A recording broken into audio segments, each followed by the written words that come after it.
It is a bill that helps us pursue energy independence and dominance.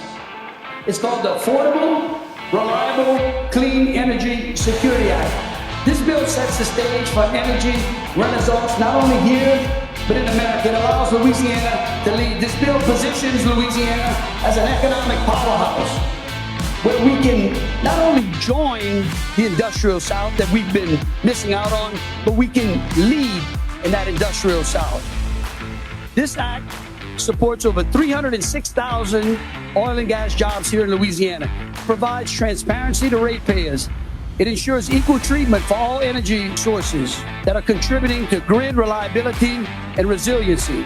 It prohibits the use of supply chains involving child or slave labor. It strengthens Louisiana's energy future by prioritizing affordable, reliable, dispatchable electricity from sources like natural gas and nuclear.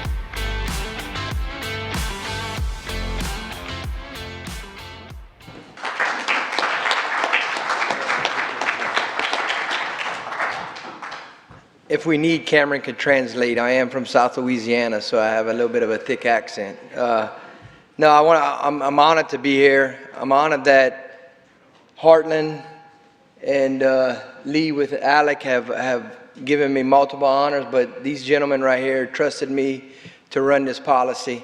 A little bit about myself real quick.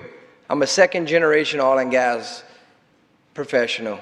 I watched my dad fight the ups, the downs, and always, as an oil and gas professional, my father always, he drilled it, he completed it, he sold it, and he always took care of his mess. So if anybody ever tells you oil and gas is the dirtiest industry, they never really lived it. And I always welcome anybody in the room, if you ever want to live it, call me, I'll bring you, we can spend a week in the field. But as being an oil and gas professional, I started the conversation with Cameron.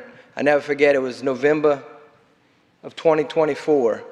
It was actually starting to get a little cool where I'm from in South Louisiana. I know it's hard to believe, and we talked about natural gas. We talked about clean, affordable, reliable energy. And I remember going back and telling Cameron a story about in 2008, I listened to an individual in Houston, Texas at the Petroleum Club, and he's a guy from New York, and he says, "Gentlemen, if you are more than 50% leveraged in natural gas, you could bankrupt yourself in the next 4 to 5 years." When he said that, it's like I was mind-boggled. I was puzzled. I said, how can you, we drilling wells producing 30 MCF a day. We have massive platforms in the Gulf of America where we got 60-inch pipelines coming out here. How can you say we can bankrupt with natural gas? Well, guess what? It's when I became very politically inclined. And that president at that time became Barack Obama, and basically took a war on natural gas. Originally said it was going to be affordable, it was the next clean energy, but then invested $300 billion into renewables. With that being said, as a businessman in oil and gas, I had to diversify. I went to West Texas.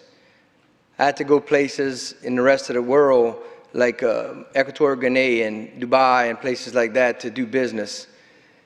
Back to the ARC bill though, that's kind of the conversations I had with Cameron, and I hope that was the reason why he trusted me, because he saw my passion for natural gas, because it is a clean, affordable, reliable energy source.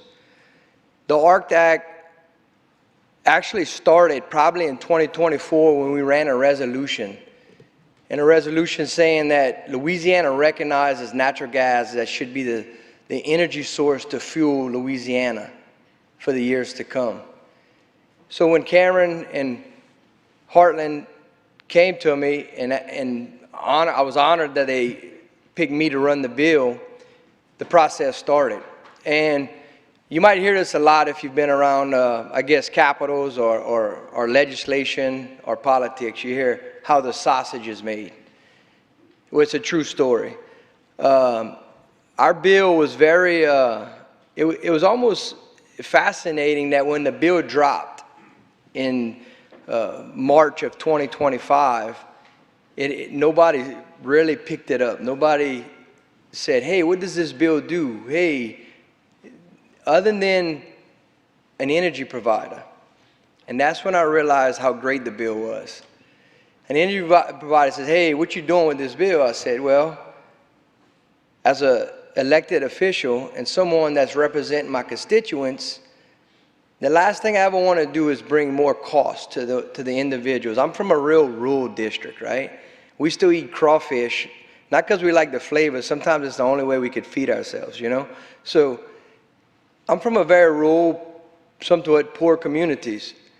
Well, electricity, besides insurance, is two of the things that people complain about in my district. It's unaffordable. It's not economic. You know, we ought to go back to building fires and burning candles, right? So when an energy provider comes to you and says, well, I don't like your language in here. I don't like how, you know, when you talk about affordable and reliable, you're talking about something that's dispatchable, right? When you talk about dispatchable, well, you could take wind and solar out of dispatchable because the sun don't shine but 40% of the day and the wind don't blow that often, right? But natural gas is a 24/7 product. The men and women of the energy industry does not sleep. It's a 24-hour business. There's a reason why we have shift work, because it doesn't stop. So that bill started getting a little traction from there. People started saying, well, this energy company says you're trying to kill renewables. I said, well, if renewables aren't affordable, then yeah, we're trying to kill them. But, you know, what people don't realize when Mr. James's presentation was spot on. You know, I'm one of those, I don't have a fancy degree. I just had a mother that believed in reading and educating yourself or finding the answer.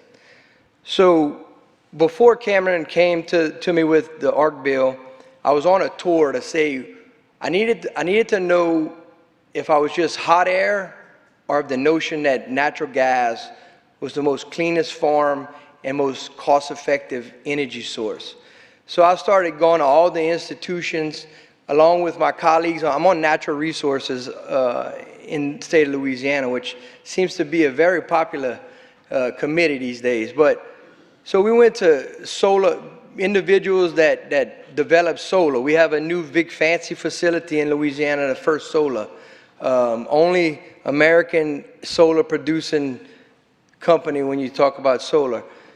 Went to, look, West Texas. I fly into West Texas all the time. I see wind turbines everywhere. They're always locked up. They barely turn. I'm like, why do you have all these wind turbines when half the time they're locked up? They're not even turning because of the winds. So how is that economical?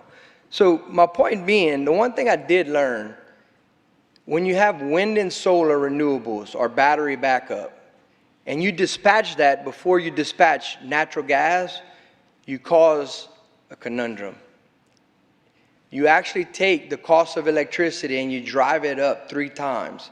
Because when you have wind and you have solar, and the energy company says, oh, we need more kilowatts or megawatts here, and you got to dispatch it, well, you got to crank turbines, natural gas fired turbines. So when you start having to crank turbines to back up wind and solar, you skyrocket the cost. So think about it. In 2022, Storm Uri in Texas. Storm Uri, basically, hurricanes hits Louisiana a lot. So we are very prone to storms and catastrophes, right? So we live sometimes under generator power. Well, I got a generator on my offices, I got one on my house, and they're all powered with natural gas, right? So when we go to different areas and operate, we always set up a generator package with natural gas. My point being, when Storm Uri hit, which froze most of Texas for 6 to 8 days, you had people dying in Houston and other places. My facilities were some of the only ones generating power in West Texas, South Texas, and Houston. What people don't realize is Texas chose to deregulate their grid. So if anybody talks about deregulating their grid, that's not something you should think about. Texas deregulated their grid, and they became reliable on wind and solar before natural gas or even coal right? They flipped their power grid. So basically 22% of Texas is on renewables now. I have friends that have natural gas generators all over Houston and outlying areas because they cannot energize their house consistently sometimes in the summertime, constantly shedding energy. Back to the bill though. A lot of companies were incentivized to do wind and solar. So there you had, that was the makeup why they thought they can outpace natural gas, right? ARC came at the right time for Louisiana. You know, Louisiana's been losing over 40,000 people out migrating every year, right? You're losing 40,000 people every year. You're bringing 100,000 dependents, right? And that's babies and new civilization, right? Well, the balance wasn't there in Louisiana. Our governor, Jeff Landry, took the strong approach of not only rebuilding industries in Louisiana, but bringing new industry in. At that time, the ARC bill was coming at the forefront of Jeff Landry cutting one of the major deals with Meta, an AI center in North Louisiana. That center alone is going to take 0.8 BCF a day to energize it. So think about it. 0.8 BCF, that's billion. That is an astronomical number. Wind and solar cannot keep up with that. They cannot energize that facility, that data center. Louisiana has the Haynesville Shale. At the heyday, we were running 120 rigs. 2008, upon a certain administration, we went from 120 rigs and we dwindled down by 2010. We dwindled down to 25 rigs. Not because the natural gas wasn't there, not because we couldn't produce it, it's because they started choking Louisiana off. And I learned so much with not only the ARC bill, but by being a legislator now, you have all these power grids. You have MISO and Southwest Power Pool and all these things. And basically what they're doing, they're trying to feed renewables to states. And they're using it, I think, politically, to be honest, to feed into states and choke off industries like natural gas. But ARC has changed that. ARC, being passed in the state of Louisiana, has put natural gas in the forefront, where it should have been for years. You know, we can drill, I don't know if you're in the media you've seen, and or how many of y'all watch Landman in here? I think everybody's fascinated with Landman right now. Well, they have a clip in Landman, and there's a barge rig passing under a bridge. That barge rig was drilling on a well that we did. I was actually privileged to actually be on that project. It was the Highlander well. We brought that well in at almost 60 million cubic feet of gas a day. The equipment, the pipeline, it was amazing. It was probably something, you know, being on the forefront of horizontal drilling. I worked for a man by the name of George Mitchell. If you ever go to the Woodlands, his wife has a Cynthia Wood Pavilion. He developed the Woodlands. He bought his own telephone company and power company to actually energize the Woodlands. A fascinating man. But besides being on the forefront of horizontal drilling and hydraulic fracturing, drilling that Highlander well was probably one of the most amazing things I've been part of. That kind of technology actually comes from the drilling we've been able to do in the Haynesville and in West Texas, Pennsylvania, West Virginia, Ohio. You have to realize the fuel sources you have in this country to energize America. You could have natural gas pipelines going everywhere. You could have the federal government hopefully writing resolutions to drop pipeline in federal right-of-ways, because there's no reason. If you can have a power grid that goes across the country, you could have natural gas pipelines anywhere you want. And you can be feeding every natural gas-fired turbine generator plant. But let me tell you what's the problem with that. That product comes from overseas, just like wind and solar. So now we're hostage to overseas manufacturing. Back to the ARC bill. The ARC bill has changed that. Louisiana not only is putting their future in natural gas, we're brokering to bring natural gas-fired turbine generator plants to Louisiana. We want to be able to not only control Louisiana's destiny, but when President Trump talks about America first, we believe in Louisiana and we believe in America first. I told Cameron the other day, I want to see the first LNG boat leave Cameron, Louisiana, go around the tip of Miami and go straight to the East Coast. There's no reason why we're taking LNG from foreign countries when we have it right here in Louisiana. But the ARC bill in Louisiana, it was funny. I felt sorry for Cameron. We had a knockdown, drag-out committee that day, and my bill was up in committee. And my colleagues, we were fighting. I want to say it might have been over carbon capture, I think. And I told Cameron, I texted him, I said, Cameron, I said, right now is not the time. You know, even though the bill's a great bill, right? People sometimes they don't look at things in legislation. You start talking about energy, you start talking about affordable and reliable, and then you talk about green. When you say green in a conservative area, they don't always understand what green means, right? So anyways, we bring the bill the next day in committee. I don't think we had, 10 minutes of conversation? Flies right out of committee. Cameron and I high five, talk about when it's coming to the floor. I think a week and a half later, it goes down to the floor. Same thing, I get on the floor, I explain the bill plain and simple. In policy and legislation, I find less is more. Keep it simple, hit the key points, and let everybody make their mind up. Let them do the homework. So, bill flies right off the floor. I think we had I think you mentioned it, but I think we have 104 colleagues in the House of Representatives in the state of Louisiana. I want to say they had some absent. I want to say it was 98 votes in the House came off with that bill. And then the fun thing happens. When it goes over to the Senate, they always put a fiscal note, or it goes through a fiscal process, right?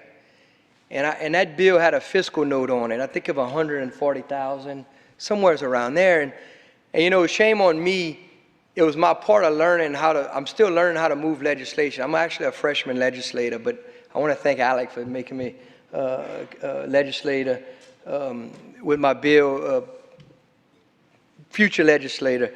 But point is, with a fiscal note, the fiscal committee did not want to hear this bill. And Cameron was calling me kind of calm, but panicking.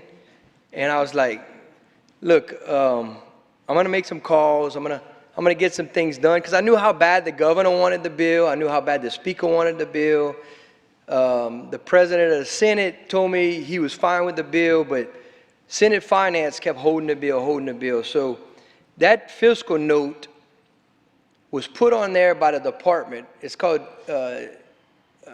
Energy and Conservation now. State of Louisiana, we change our department names pretty regular. So it used to, I'm always call it LDNR, Louisiana Department of Energy and Natural Resources. But now it's called ENC, Energy and Conservation. They thought they were going to have to monitor us being able to say we were dispatching affordable, reliable, clean energy. So they put two actual department heads on the bill, because they said they were going to have to monitor it. So anyway, after a long negotiating, Cameron called a few people. I called the governor. I said, Governor, we need to get this bill out of here. And then I ended up calling the department head, and I said, you got to remove that fiscal note. So sure enough, he took the employees off the bill. It went down to the floor on the Senate side. I don't think it was debated at all. I think it was unanimous, 39 votes out of the Senate.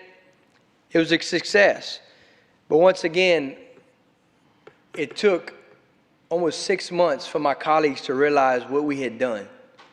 Out of all the talking, the voting, my colleagues did not realize what we had done for Louisiana. But when you think about Meta coming into Louisiana, you think about Hyundai Steel coming in Louisiana, you think about all these big power generating facilities, you cannot energize them other than with natural gas. The ratepayers of Louisiana, take industrial out of Louisiana, and you talk about the common men and women, homeowners and residents of Louisiana, the last thing you want to do is cause them pain because of cost to their household. Natural gas, think about it right now. I hate to see it. It's $2.50, right? Even if it was $5, you would still be cheaper than any other one of those energy fuel sources, should I say, than natural gas. So I'm going to try to wrap it up, but I do want you to realize, I do want to make a point. Cameron talked about Delcom, Louisiana, where my wife's from. I'm from Erath. But when you look at the stock exchange and you look at the market, it's natural gas, right? And it's the Henry Hub. I live on the Henry Hub.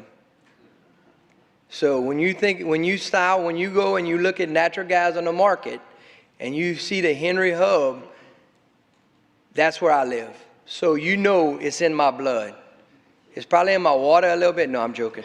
But you really have to realize, as being in the oil and gas business, I live it firsthand. There's no other fuel source out there that can supersede and bring America to where it's dominance. When you talk about energy dominance, look how we dominating. Think about it like this. We have natural gas storage all over. We're storing natural gas in salt domes all over the country. You got 4 new salt domes that are going to be converted to natural gas storage. That tells me something.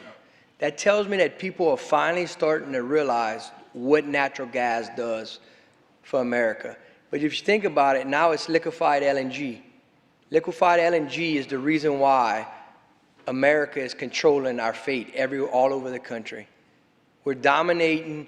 We're cutting our foreign adversaries off because we can ship LNG to places like Europe and the UK. Qatar got cut off. Well, guess what's happening?